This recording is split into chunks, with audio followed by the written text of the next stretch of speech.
Islamic Studies UIN Sunan Kalijaga. Jadi di sini saya akan membahas tentang pendidikan profetik dengan sumber buku pendidikan profetik karya Khairon Rosyadi. Jadi dalam buku itu terdapat 6 bab. Bab pertama membahas tentang pendahuluan, bab kedua membahas tentang hakikat manusia, bab ketiga tentang ilmu pengetahuan alam, bab keempat tentang pendidikan Islam, bab kelima tentang pendidikan nilai, dan bab keenam yaitu diskusi dan kesimpulan. Pada kesempatan kali ini saya akan membahas mengenai bab 4 dan bab 5 yaitu tentang pendidikan nilai dan pendidikan Islam. Poin pertama yaitu tentang pendidikan nilai. Konsep utama pendidikan nilai adalah bagaimana orang dapat hidup dengan nilai-nilai kebaikan dan kebajikan dengan pengakuan yang sadar baik secara kognitif, emosional maupun secara perilaku. Nilai dapat dikelompokkan menjadi 3 bagian. Yang pertama yaitu nilai yang berkenaan dengan kebenaran, yaitu terkait dengan benar ataupun salah yang dibahas oleh logika.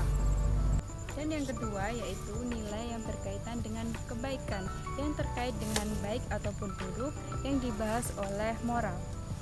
Dan poin yang ketiga yaitu nilai yang berkenaan dengan keindahan, yaitu terkait dengan keindahan ataupun jelek yang dibahas oleh estetika.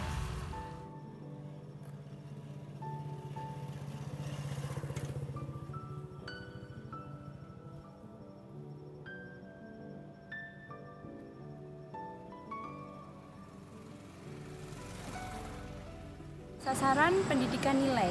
Untuk sasaran yang pertama yaitu membantu peserta didik untuk menyadari atau memahami makna nilai bagi sesama manusia. Dan yang kedua yaitu membantu pemahaman serta pengamalan nilai. Dan yang ketiga yaitu membantu peserta didik untuk mengambil sikap terhadap aneka nilai agar dapat menggerakkan hidupnya di kehidupan masyarakat. Dan pembahasan yang kedua yaitu mengenai pendidikan Islam. Terminologi pendidikan Islam ada 3. Yang pertama Al-Ta'dib, yang kedua Al-Ta'lim, dan yang ketiga Al-Tarbiyah. Untuk pembahasannya, simak video selanjutnya. Yang pertama yaitu Al-Ta'dib. Ta'dib berarti pengenalan, bimbingan, pengakuan yang secara berangsur-angsur ditanamkan kepada manusia tentang segala sesuatu dalam tatanan penciptaan, sehingga membimbing ke arah kesopanan, keramahan, kehalusan budi pekerti, dan ketaatan terhadap kekuasaan dan keagungan Allah. Dan yang kedua yaitu Al-Ta'lim.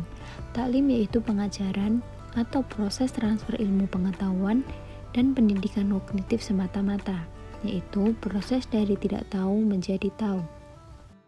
Yang ketiga yaitu Al-Tarbiyah. Tarbiyah adalah proses pengembangan dan bimbingan jasad, akal, dan jiwa yang dilakukan secara berkelanjutan, sehingga muratabi atau anak didik bisa dewasa dan mandiri untuk hidup di tengah masyarakat.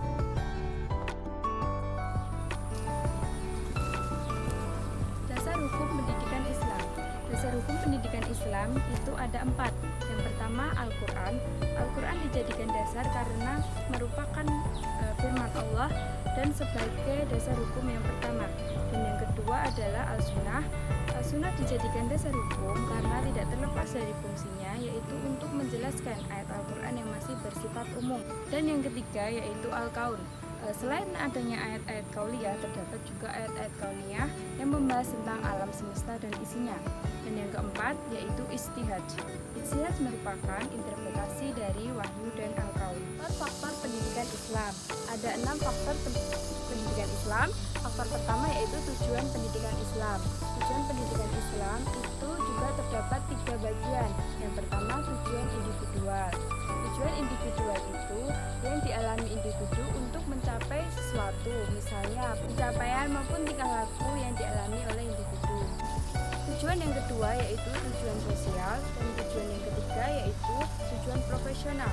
Tujuan profesional itu berkaitan dengan pendidikan dan profesi. Untuk komponen yang kedua yaitu pendidik. Pendidik merupakan komponen yang sangat utama dalam pendidikan Islam karena pendidik mengantarkan pada peserta didik untuk mencapai tujuan yang telah ditentukan bersamaan dengan komponen-komponen yang lain. Komponen yang ketiga yaitu anak didik. Anak didik tidak dapat lepas dari sistem pendidikan karena ia adalah pusat dari segala pendidikan.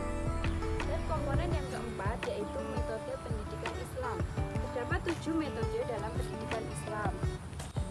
7 metode itu yaitu yang pertama metode hiwar atau percakapan, yang kedua metode amsal atau perumpamaan, dan yang ketiga yaitu metode kisah, dan yang keempat metode keteladanan, yang kelima yaitu metode latihan dan pengalaman, yang keenam metode ibro dan mauizah, dan yang ketujuh metode targhib dan tarhib yaitu atau berupa hukuman ataupun reward.